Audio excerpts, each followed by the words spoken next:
배를 만드는 조선소에 가면 두 번을 크게 놀란다고 해요. 첫 번째는 이 건조 중인 배가 너무 커서 그 위용 앞에 놀라죠. 뭐 TV에서 볼 때는 그런가 보다 하는데 직접 가서 보면 그 크기가 어마어마하니까 야, 이렇게 큰 것도 만드는구나 하면서 놀란다는 것입니다. 또 한 번 놀라는데 그 배의 방향을 결정하는 키가 생각보다 작다라는 거예요. 배는 어마어마하게 큰데 그렇게 큰 배의 방향을 정하는 그 키가 상대적으로 작다는 것에 한 번 더 놀란다는 것입니다. 큰 배도 작은 키에 의해서 어디든 움직이는 것이죠. 방향이 결정됩니다. 오늘 본문에서 야고보는 작은 혀를 배의 키에 비유합니다. 키에 의해 배의 방향이 정해지죠. 배가 아무리 커도 아무리 거센 바람에 배가 밀린다 해도 키를 통해서 오로지 사공이 가고자 하는 그곳으로 간다는 것입니다. 혀가 그렇습니다. 말의 힘이 정말 크죠. 잘 사용하면 수많은 사람을 살리는 아주 선한 도구가 됩니다. 반면에 잘못 사용하면 끝없이 약한 게 바로 혀라는 것입니다. 그래서 야고보는 혀를 배의 키에 비유하면서 동시에 모든 걸 다 태우는 작지만 많은 나무를 태우는 초가상간을 다 태우는 작은 불에 비유하기도 합니다. 우리 4절 5절 말씀인데요. 함께 읽겠습니다. 또 배를 보라. 그렇게 크고 광풍에 밀려가는 것들을 지극히 작은 키로서 사공의 뜻대로 운행하라니 이와 같이 혀도 작은 지체로 돼 큰 것을 자랑하도다. 보라, 얼마나 작은 불이 얼마나 많은 나무를 태우는가. 말은요, 선한 은혜를 끼치기도 하고요. 반면에 사람에게 잊을 수 없는 큰 상처를 주기도 합니다.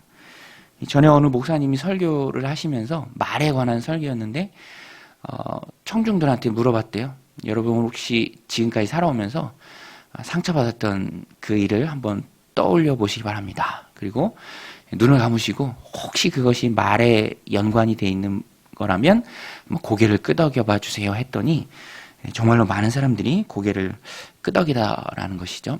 오늘 우리도 그렇습니다. 잊혀지지 않는 상처를 떠올릴 때 그것이 말이랑 연관된 것을 많이 볼 수 있죠. 그래서 상처를 받지 않는 것도 중요하지만 또 말로 인해서 누군가에게 상처를 주지 않는 것도 너무너무 중요하다라는 것입니다. 그래서 야고보는요, 어디까지 얘기하냐면 말에 책임을 져야 하는데 그래서 선생이 되도록 되지 말라. 선생된 자는 말에 책임질 일이 많이 있다. 또 말에 실수할 일이 많이 있다라고까지 말합니다.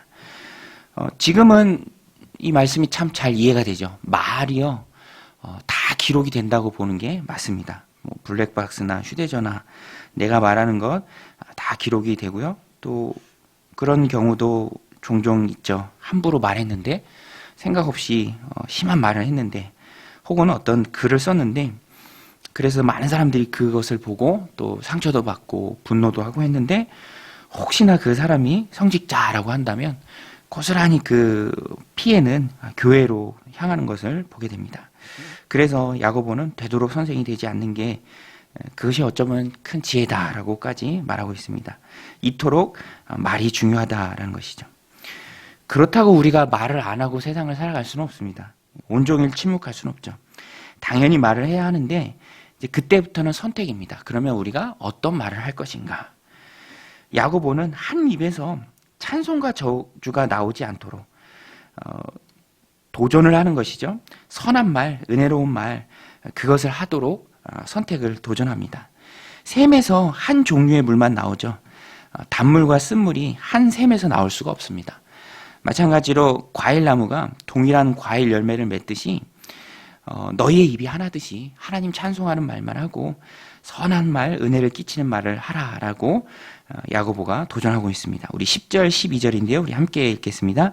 한 입에서 찬송과 저주가 나오는도다.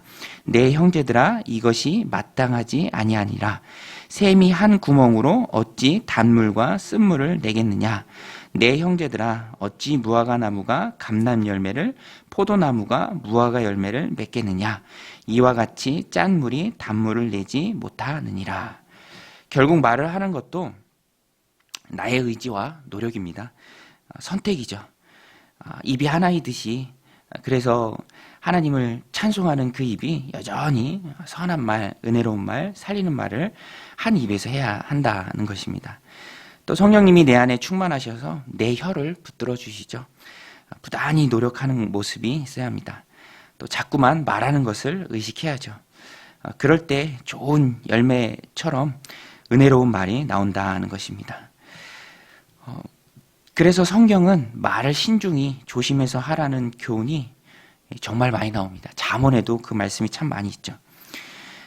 말에 대한 잠언의 말씀을 다 끝냈더니 또 야고보에서도 또 말을 잘 하라라는 말씀을 그 교훈을 우리에게 또 줍니다. 이것은 아마도 우리에게 하나님 주시는 귀한 메시지인 것 같아요. 말을 조심해서 하라.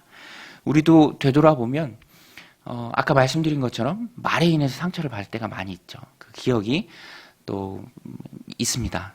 그런 것을 보면 굳이 그런 말로 상대에게 또 실망과 상처를 줄 일이 없죠. 그래서 오늘 우리는 말을 참 조심해야 된다. 잠언에도 참 많이 나오는데요.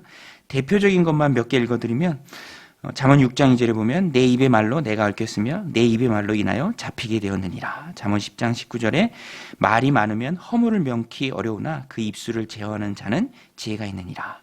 잠언 15장 1절 유순한 대답은 분노를 쉬게 하여도 과격한 말은 노를 격동하느니라. 잠언 15장 23절에 사람은 그 입의 대답으로 말미암아 기쁨을 얻나니 때에 맞는 말이 얼마나 아름다운고 말을 아끼는 자는 지식이 있고 성품이 안전한 자는 명철하느니라. 명철한 사람의 입은 말을 깊은 물과 같고 지혜의 샘은 솟쳐 흐르는 내와 같으니라. 경우에 합당한 말은 아로새긴 은쟁반의 금사가니라.